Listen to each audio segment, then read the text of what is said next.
Hi, Arindam. Welcome back. Hi, good evening. Good to see you. Great. I don't need to reintroduce you today. We are straight away going to dive into geopolitics.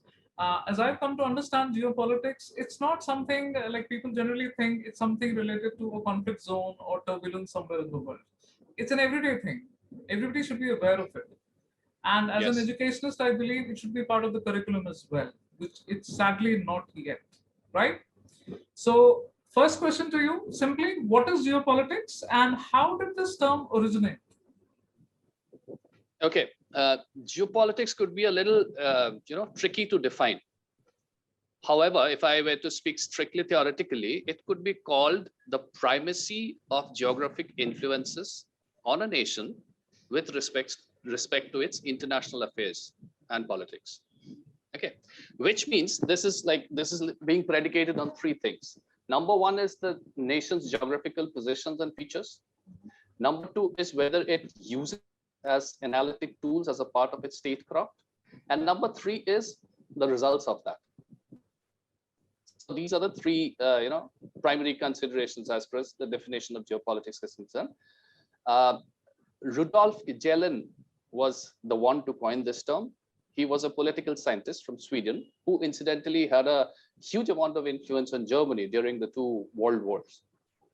And a more cheeky definition of geopolitics, if I were to include somebody more contemporary, is one Professor James Kurt. Professor Kurt says that geopolitics is the study of the realities and the mentalities of the localities.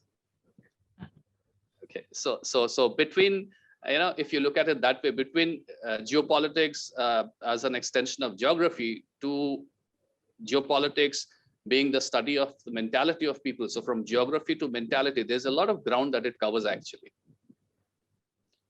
So that's as far as geopolitics, the very basics of geopolitics, probably a workable definition of geopolitics is concerned. And it originated? It is from Rudolf Gehlen, the Swedish political scientist. He is the one who coined this term. He actually coined two more terms. It was geopolitic, ecopolitic, and demopolitic. But we can talk about that a little while later. So that's what it is. Why has it become so important? How has it come to assume so much importance today? Well, the Europeans have always had this fascination. I mean, geopolitics or the importance of geography, considering climatic conditions, considering topography, were a part of Greek civilization. They would use this to assess the empires that were surrounding them, the places that were surrounding them, while deciding how to behave with those people and those places. So it has been there since the time of the Greek. However, relevant to modern times, between 1880 and 1910 came the time which a lot of contemporary scientific political scientists call it to be a time of big think. Okay, that's when scholars and political thinkers who were in awe of the technological accomplishments of 19th century, they tried to forecast, to make sense of where this wonders would lead to. And that was the time, 1890 to 1910, that was the time when some of the best known political writers and statesmen and people like Halford Mackinder, people like Alfred Mahan, they took to writing and arguing about the same. And it is, you could say it is their trials to sort of try to understand how industrialization, how industrialization of transportation, how industrialization of communication, how industrialization of warfare, etc., were to have an impact on the geography and alter the shape of the world. So basically, the creation of modern nation states coincides with the rise of geopolitics, right? You could say that. It's been there since Greek times, fine, but then it became important since the creation of modern nation states. It became no, actually not, because this was there since, when, for example, when Alfred Mahan was talking about the naval primacy, or the fact that the countries that are based on the naval routes are best suited to control the world. He was talking about his experiences, which was based on 17th and 18th century. So, who started this discourse basically? I mean, there's a whole culture now about geopolitics, right? It's everywhere. I can see it's Yeah. everywhere. It affects everything. Who actually Mhm. started the discourse? I would say it to be an American gentleman by the name of Mr. Alfred Mahan. Okay, he was the gentleman who in 1890 wrote about the influence of sea power upon history. That's a very famous book that he wrote. And he argued about the geography of nations along oceans, the importance of sea route. What he did was because during those time land travel was a lot difficult and sea provided the means for transportation. So his logic was that sea is the means for transportation, sea is the means for commerce. So whoever controls sea controls everything. He is the gentleman that identified the first set of choke points, the control of which contributed to Great Britain's dominance. Okay, then in that book, he went on to identify 6 fundamental core, pillars to sea power. Okay, and based on all of these things, he predicted USA to be the successor of Great Britain as far as sea supremacy is concerned. But he also understood that the United States, like Great Britain, was geopolitically an island. So whose security could be threatened by a hostile power, a hostile alliance of power that gained effective political control over the key power centers of Eurasia. So Eurasia was the focus. Eurasia was there, very much there, as the largest landmass. But his focus was completely on sea. And incidentally, this line, because he was the first person, of course, and who so authoritatively sort of defined all about sea routes and all, this was very popular in Britain and US. Great Britain felt very good about their, the sense of accomplishment. United States felt very good because there's somebody who is predicting their rise. But interestingly, it was also popular in Germany. I think it was Kaiser Wilhelm II who made it a mandate that every warship of the German fleet should have Mahan's book as a sort of a ready reference material. It's a great tribute. Great tribute. Yeah, so that was Mahan, but then as I said that he was basing his studies out of 17th and 18th century history when land travel was a little difficult. But that was about to change with Halford Mackinder. And then what happened is, so it started with Mahan in 1890.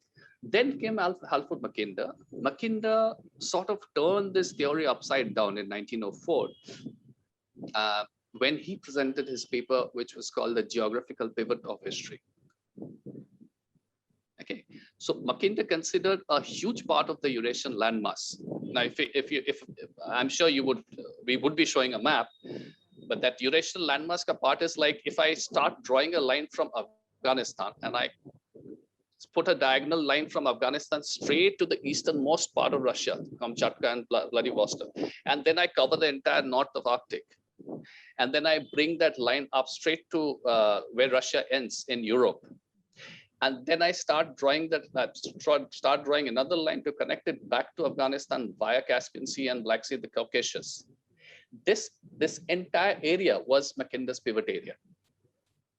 So this was his core, the Heartland, basically. Okay, so this was his pivot area. Apart from that, there were 3 other areas that he earmarked. One was the Walled Island, which was then whatever was left of Europe, Asia, and Africa. He considered British Isles and Japan to be the offshore island. So there was the Walled Island, which was the remainder of Eurasia and Africa. There was this offshore island, which was British Islands and Japan. And there were the outlying islands of Americas and Oceania. So, and then what he did was he predicted that a sufficiently armed power from the pivot area could overturn the balance of power of the entire world. And what he was doing here is he was historically referring to the Huns, to the Magyars, to the Mongols, and also to the growing dominance of Russia over Eurasian landmass, which was there in 18th and 19th century. So his initial verdict in 1904 through that paper was that whoever rules the Heartland, because they would sure overturn the Rimland, which comprised of the Walled Island, with their power, would soon control the naval power and would soon rule the world. So whoever rules the Heartland, who rules the Walled Island. That was Halford Mackinder. And his philosophy was that landmass rather than sea frontier, which was Alfred Mahan before him, hold the key to the future. And the area, according to Alfred Mackinder, to watch out for was Central Asia, his favorite pivot area, or the Heartland area. Okay. Now, as far as Mahan overlooked the communication factor back in 1890, Mackinder took that as a crucial differentiator. Okay. So what he did was in 1904, when he presented that paper, he made Mahan and a lot of other rethink about their theories and assumptions, because Russia was then already a power in the heartland. Because Russia's,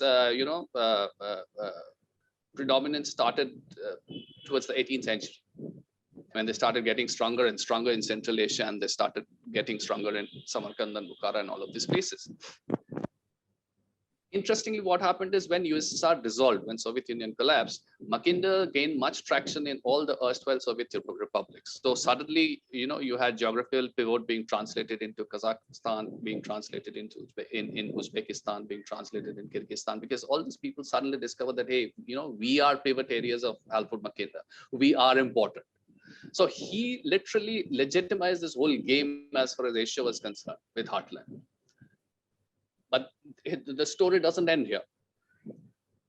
If you follow Halford Mackinder closely, and this is where a bit of Halford Mackinder controversy comes into the picture. If you follow Mackinder in 1904, when he presented geographical pivot, he says whoever rules the heartland rules the world island. Then in 1919, when the World War ended, the First World War, he published a major work where he proclaimed whoever rules East Europe rules Heartland, and thus rules the rest of the world island. Okay. And it gets more interesting. There's somebody by the name of Nicolas Spikeman who came in a little while later when he argued in favor of rimland nations. Post Nicolas Spikeman's publishing his work in 1943, Halford Mackinder speculated the rise of USA and China, and also probably India. Okay, so that's one part of Halford Mackinder controversy. There are a few thinkers who, and they are available all over Google, so you can look them up, who think that Halford Mackinder in 1904 was a man with an agenda. When he read out this paper, it was a kind of an appeal to the British politicians to, ramp up their presence in Eurasia. So that was one part. What do you think? Yes, my think is a little bit of confusion. What I think is that 1904 was a time when religion was already an old entrant in the world of politics. Okay, and Mackinder was sort of, I think, acting as a reductionist by considering only geography. I'll tell you why. 1904 is the time when Europe was exposed to the expansionist role of Christian and Islam. About 2,000 years of Christianity, about 1,400 years of Islam. Europe had the legacy of both. Okay, so while Mackinder had put too much of pressure, I could say, too much of focus on the steppes and the nomadic movements from there, he completely forgot to mention about the desert and the nomadic movements from there, which spread across the north of Africa and which reached Spain and created Andalusia, and which was very much there as far as Ottoman Kingdom was concerned. So because 1904 was the time when the Ottomans were still there. So this is one question which I have that perhaps doesn't have an answer as of now, but I'm sure maybe I haven't looked hard enough. I'll find an answer as to why didn't he consider. The thing is, now here is another interesting part. When I was talking about Kennen and the fact that he's the chap who coined the term geopolitics, there were three terms that he coined. One was geopolitics, which is the role that geography plays. One is ecopolitics, the role and the problems that economy presents as far as politics is concerned. And another one is demopolitics. Demopolitics is the role of people. The role of people, their tribal affiliation, their ideological affiliation, their religious affiliation. So this was coined way before Mackinder presented his paper. So there was a gentleman who was already talking about demopolitics as a part of geo and ecopolitics, because he presented this three in a cluster. So Halford Mackinder did not mention. It was, to me, he was sort of, overlooking the role that geopolitics could play or was playing. I don't know why. Finally, I mean, one last man we must talk about as far as the initiators of the word geopolitics was concerned was a gentleman by the name of Nicolas Spikeman. Okay, he was a American gentleman, and he's the main guy that who sort of diffused the concept of geopolitics from Europe back into America. Started with Mahan, went off to Europe when Mackinder was there, and then Nicolas Spikeman took it back to United States. He wrote about the ascent of the rimland, the countries at the periphery, with a combination of naval and land power. So he said that the rimland is the key to the future. Okay, so he used the term rimland when he meant the European coast, the Middle East, and what he called the Asiatic monsoon land, which included India and parts of China. Okay, so and his dictum was whoever rules rimland rules Eurasia, and whoever rules Eurasia controls the destiny of the world. Now, his book came out in 1942. Mackinder changed his tone in 1943. That was the time when World War was going on full swing. US had joined, was about to join, the time of the ascent of USA. So, but then everything. I mean, even if I put aside these nuances and put aside who published, when they published, now these are the guys that were actually looking backwards and trying to understand the future.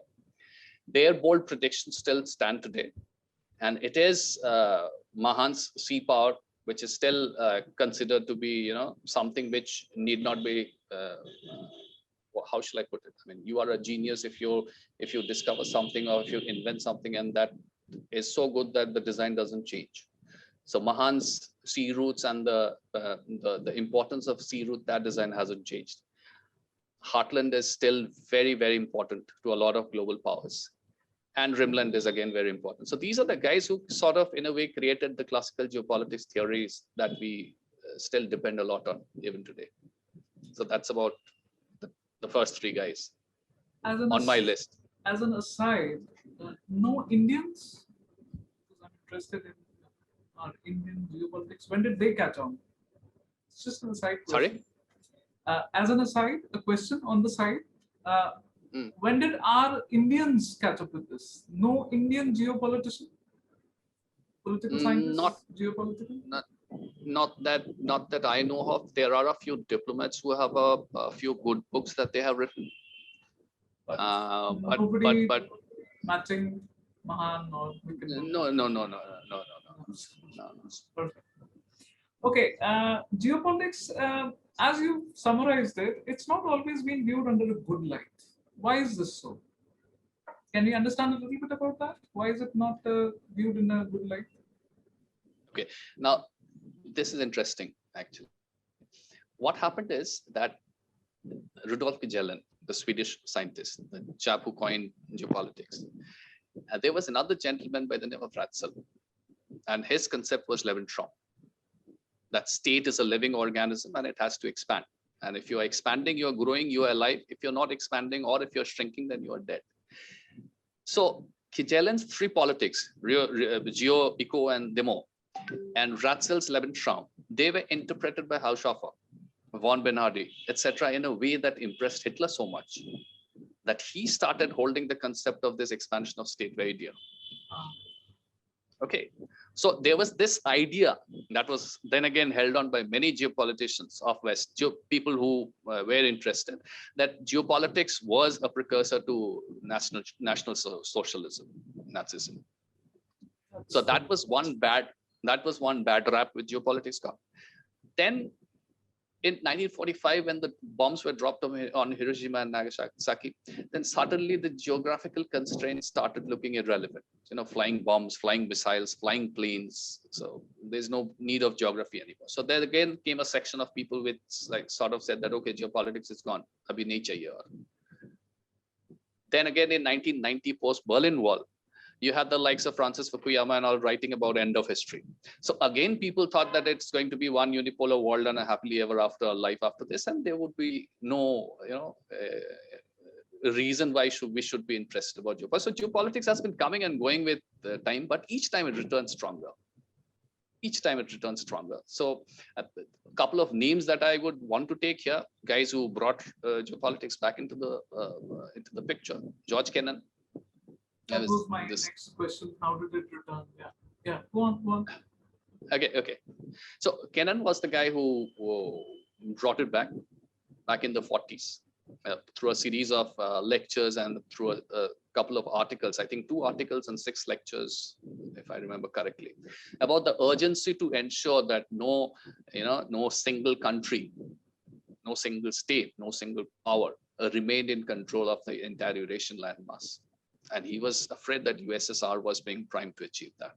The same thing which Mackinder had said back in 1904, when Russia was expanding, and it was expanding very strong and going south, where they had their fears as far as their jewel in the crown was concerned, which was India. But here, 1940, World War is about to end. Well, nobody anticipated them to move out so fast, but then yes, there was this fear of Russia expanding. And again, this fear was sort of Halford Mackinder 2.0 when Kennen came in.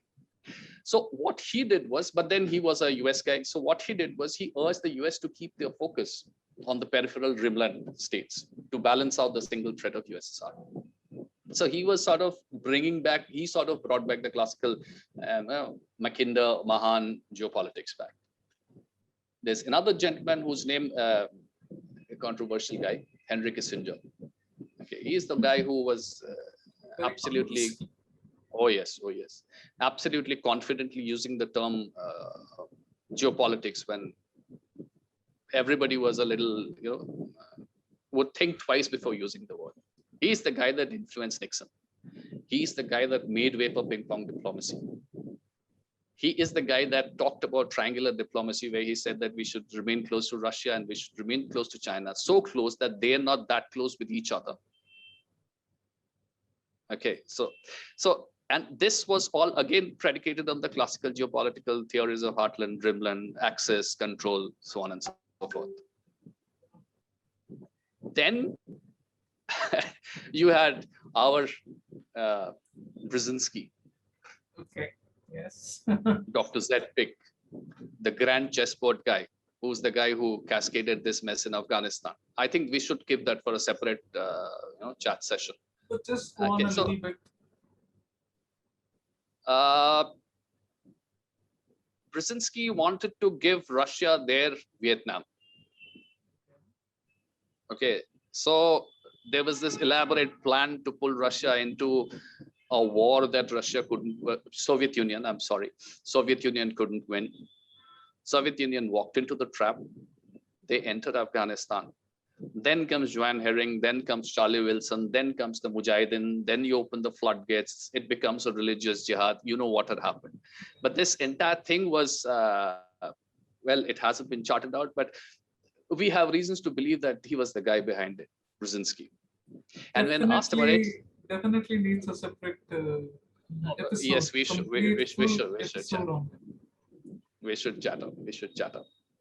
All right. Is geopolitics relevant still today?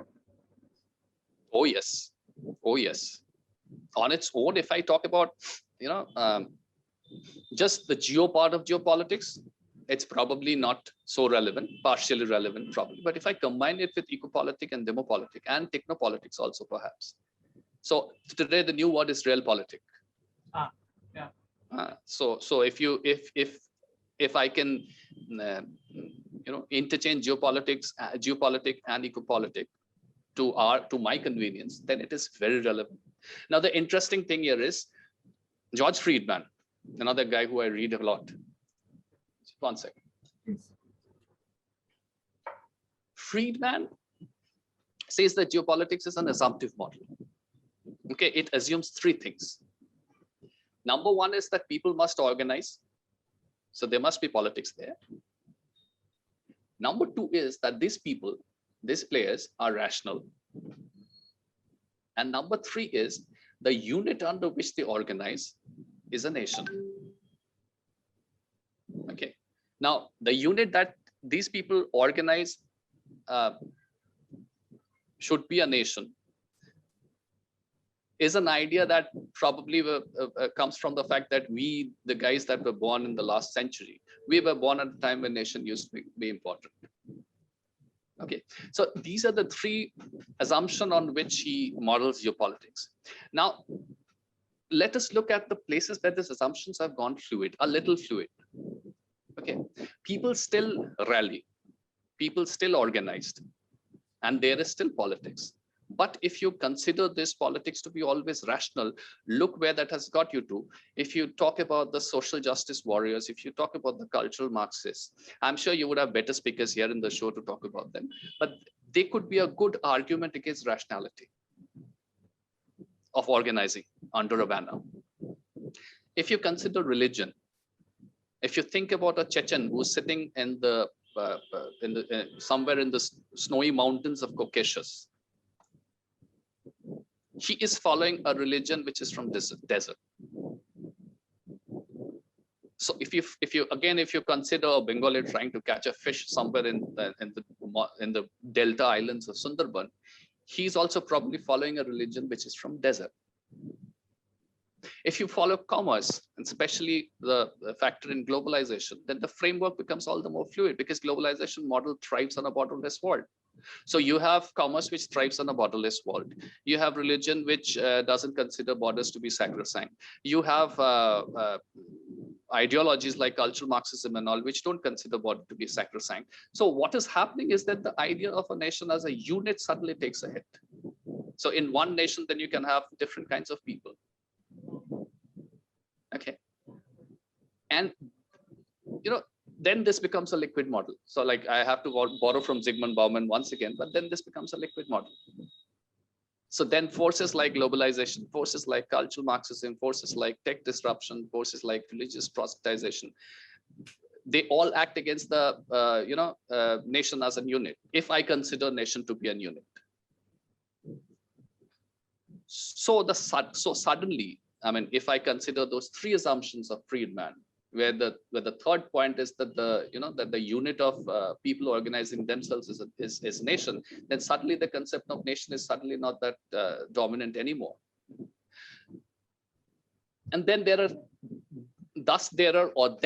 unintended consequences. So you begin with something in mind, to the best of your interest, and you end up with something which you hadn't envisioned. And then again, the example that we were talking about a couple of minutes back about Brzezinski bringing in the Mujahideens and then opening the religious floodgates, and then it morphed into something with no geography can contain now. And it is this kind of a fluidity that keeps an average person like me curious as I try to understand and try to keep up to speed. This has all been very enlightening, Ari, and I wanted to sum up with a final remark about geopolitics, its importance and relevance. Okay, I would say point number 3 as the nation being a unit, as long as governments, if not people, rally under the idea of a nation, political boundaries would reserve some amount of importance. That looks a little difficult today with the global liberal order at the driving seat. Okay, it could be said that we are transiting. The people or governments, or sometimes both, wherever they're possible, are being influenced, oftentimes to act outside the interests of the nation as a unit. Okay, so as far as India is concerned, I believe that could be another chat. Oh yes, complete segment. But the foreign policy, yes, true. The foreign policy of India has always been, a plaything of the top boss right from the time of Nehru, and it continues even today. As a result of which, our institutions are a lot weaker versus, versus the institutions of USA or China or even Russia or even Iran. Actually, Iran is an interesting story, and someday we'll maybe talk a little bit about it. Yeah. So when your institutions are weak, then I really don't know if we have a relevant vision. I don't know. Maybe we have, but I don't know if we have a relevant vision. Because if it is, controlled by a single person, then governments keep changing. So visions keep changing.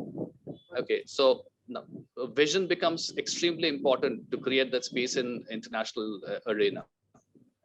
So the sooner we get to address that, the faster we get a hang of our geopolitical imperatives. As it That's is what. very, I can tell you, we've borne the brunt of this non-vision. So you're right. You're right. Well, thank you, Ari. I'm sure the viewers would love this basic explanation of geopolitics. We're going to continue this, right? Yes, yes. So much for coming on the show. And I'd love Thank to you for have having back me. again. Thanks for having me. Thank you.